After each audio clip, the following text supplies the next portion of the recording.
I'm sorry, Briella Butler. Good morning, Your Honor. Good morning. All right, the court is calling 2024 CR 4982, State versus Briella Butler. Could I have parties announced for the record? Jason Garahan for the state, Your Honor. Patrick Collins for the defense. And are you Ms. Butler? Yes, ma'am. Did you review the document entitled Motion to Enter Adjudication of Guilt and Revoke Community Supervision and First Amendment Motion to Enter Adjudication of Guilt and Revoke Community Supervision with your attorney, and did you understand it? Yes, ma'am. Are you the same Briella Butler who's placed on deferred adjudication in 2024 CR 4982 for the offense of forgery of a financial instrument on February 12, 2025 for a period of 4 years? Is that you? Here's where things start to heat up. The judge is confirming Butler's identity and reviewing her probation details.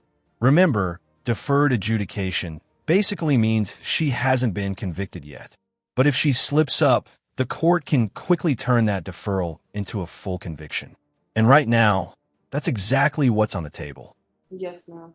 All right, state. Yes, Your Honor. Violate condition number one on or about the 22nd day of May 2025 in Bexar County, Texas.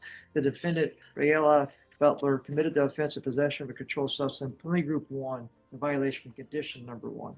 How do you plead to that, true or not true? True. I'm sorry, was that true? True. Thanks, ma'am.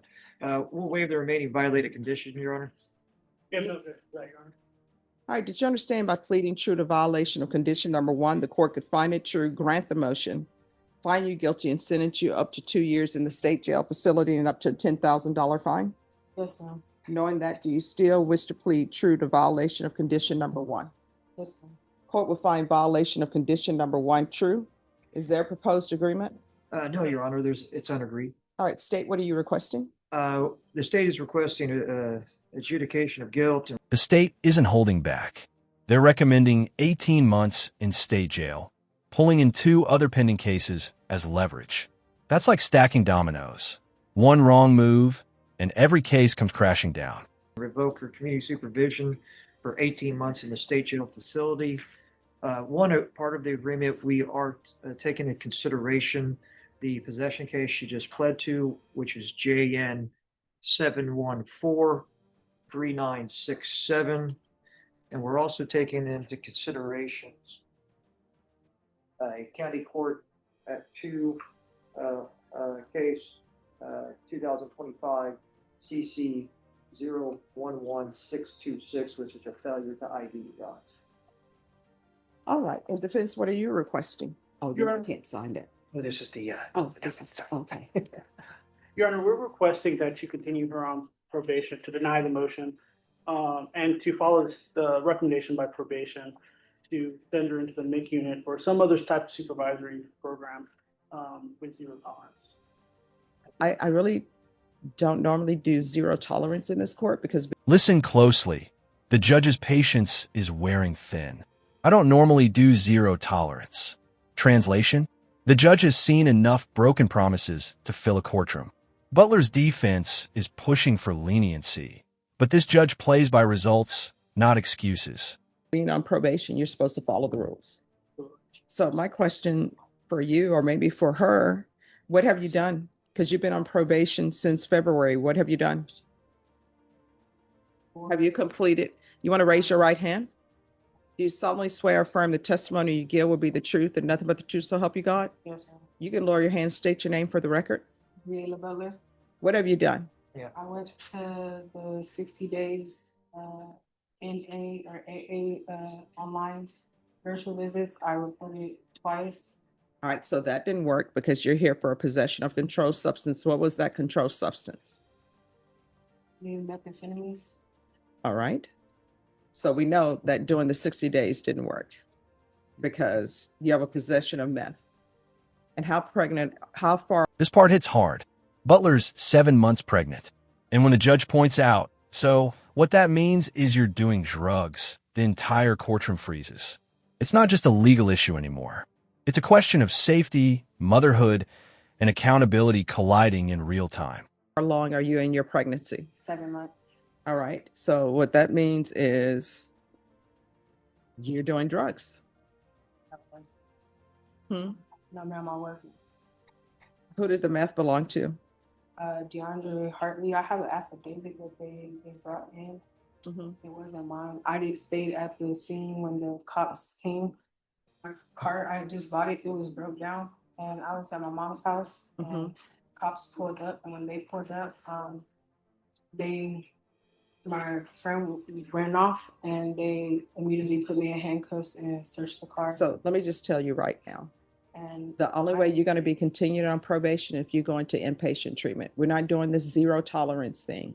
So she can either go into inpatient treatment, and because you're pregnant, they will accept you at SAFEP, but they're not going to accept you at any of the programs because of how far along you are in your pregnancy. So you can either do that or you can do the 18 months. okay. Thank you. Now here's the gut punch. When Butler asks, "Can I take my baby?" the answer is a firm no. The SAFE program is a prison-based rehab. She'll give birth behind bars, and CPS will step in. This is one of those moments that shows the brutal intersection of justice and real life. Can I take my baby with me? No, what ends up happening when you are at SAFEP, because it's at the prison, when you're at SAFEP and you deliver your baby, someone needs to be there to accept custody of your child. Otherwise, Child Protective Services will be picking up your baby and you will have a CPS case.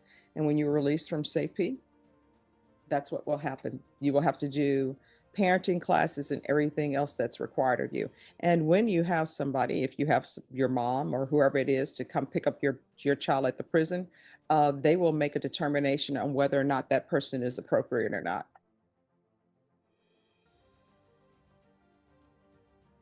All right. So the court will deny the motion, alter and amend conditions to include SAFEP.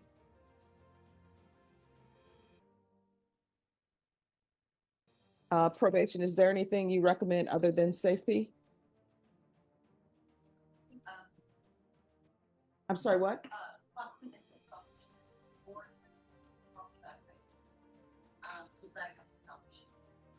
All right, so there'll be SAFEP, and that's, of course, is in custody. And then it is 9 months. And you have to wait. What's the wait time for SAFEP?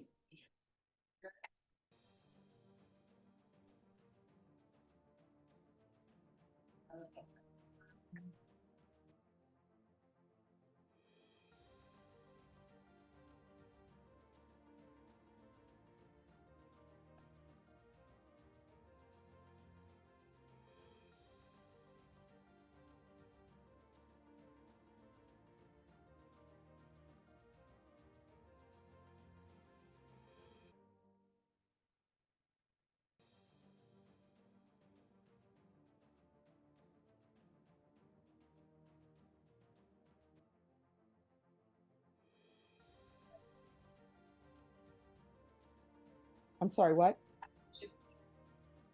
All right, so usually the wait time for SAFEP normally is 3 months. So you'll be waiting. And there it is. The judge denies the motion, but modifies probation. Butler's heading to SAFE for 9 months, plus a 3-month wait in jail. It's not a full sentence, but it's far from freedom. The court adds strict conditions: no unsupervised contact with minors and mandatory parenting classes. At the jail for 3 months, then they'll transfer you to SAFEP and you'll be there for 9 months. All right, so the court is going to deny the motion, alter and amend conditions to include SAFEP. Once she is released from SAFEP, she's to be placed on the MIC caseload, and there's to be no unsupervised contact with minors, field visits until further notice. She's to complete parenting classes. Court will take in consideration JN 7143967 and 2025 CC 011626. All right. Is there anything else? Nothing from us, Your Honor. All right, thank you. Thank you, Your Honor.